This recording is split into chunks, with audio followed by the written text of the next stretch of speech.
Let's be real, AI is absolutely everywhere. It's all over the news, it's changing our jobs, it's right there on our phones. But with all the talk about super intelligent robots and world changing breakthroughs, there's a really simple question that's kind of been hiding in plain sight. What are we actually doing with it? Day to day? Well, we're about to dive in and find some real answers based on some fascinating data. So, to get a sense of the scale here, let's just start with a number. By the middle of 2025, ChatGPT alone is expected to have 700 million people using it every single week. Just let that sink in for a second. That's about 1 in every 10 adults on the entire planet. That's a lot. And those 700 million people, they are not quiet. We're talking about nearly 29,000 messages being sent to ChatGPT every single second. This isn't just some new tech fad, it's a global habit being formed right before our very eyes.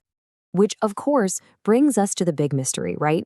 With billions and billions of these conversations flying back and forth every day, what is everyone talking about? What are we asking? Well, a really important study from the National Bureau of Economic Research is finally giving us a peek behind the curtain. And the very first clue we find pretty much flips the script on what most of us, myself included, probably thought. It turns out the biggest story in AI right now isn't about our 9-to-5s. It's about, well, the rest of our lives. So just look at this data. It's a really clear split. By 2025, it's projected that a whopping 73% of all chats will have nothing to do with work. And get this, that gap is getting wider fast. Personal use is growing 8 times faster than professional use. 8 times! So what does that actually mean? Well, this has huge implications. We're using AI for what economists have a term for. They call it home production. It sounds kind of formal, but it's just all that unpaid stuff that makes our lives work. Planning meals, helping kids with homework, managing a family budget. This suggests AI's biggest value might not be found on a corporate balance sheet, but in making our actual day-to-day lives a little bit better. Okay, so we've established it's mostly personal. But what specifically are we all talking about? Let's dig into the next piece of this puzzle. And it turns out our conversations aren't all over the place. They're actually pretty focused. Almost 78% of everything we send to AI falls into just 3 main buckets. We're asking for practical guidance, we're looking for information, or we need help with writing something. That's pretty much the whole ballgame. And this really gets to the heart of AI's immediate value. It's not about these massive sci-fi breakthroughs. The study itself calls it a mundane revolution. And I love that phrase. It's about using this powerful tool for all the everyday, kind of boring stuff that we all have to deal with, because it offers real, practical help. But this leads us to an even deeper question. We know what we're talking about, but the real game-changing insight comes from understanding why we're having these conversations. And this is where we can see AI becoming more than just a simple tool. To figure this out, researchers came up with this really smart framework. They split all our interactions into 2 types, doing versus asking. Doing is when you tell the AI to complete a task. Write this email for me. But asking is different. That's when you're seeking advice or information to help you think through something and make your own decision. And this creates a really powerful way to think about it.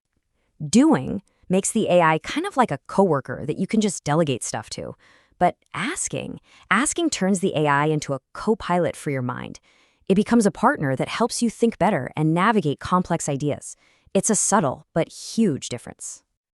And here's the kicker. The data on how much we like these interactions is crystal clear. When they measured the ratio of good interactions to bad ones, asking came out way on top. I mean, it's not even close. We find way more value. We are much happier when we use AI as a thinking partner, not just as an automated task doer. So, who exactly is getting the most out of this new cognitive co-pilot? For our final section, we're going to look at who is using these tools. And it uncovers this really surprising twist in the story of AI access. A real paradox. So first, the really good news is that access is spreading like wildfire. The early gender gap, it's gone. Young people are all over it, and we're seeing huge adoption in lower and middle-income countries. It really is becoming a tool for everyone, everywhere. But here's the question we have to ask. Does more access automatically mean everyone benefits equally? Is AI really leveling the playing field for all of us? Well, when you look closer at the data, the reality gets a little more complicated. And this is the paradox. It turns out that highly educated professionals are way more likely to use AI for that powerful asking function as a co-pilot for their thinking. At the same time, other users are more likely to use it for simple doing, task automation. And there's a real danger here. Instead of closing skill gaps, this trend could actually end up making them even wider. So after digging through all of this, what's the big takeaway? It's this. The primary value of AI, at least how we're using it right now, is as a cognitive co-pilot. It's a technology that augments us. It's here to enhance how we think, not just to replace what we do. And that leaves all of us with a really important question to chew on.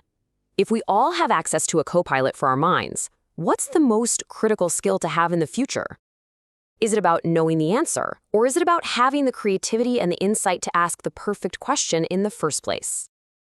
This special episode of the AI Daily Deep Dive podcast was researched by Gemini Deep Research and is fully AI generated.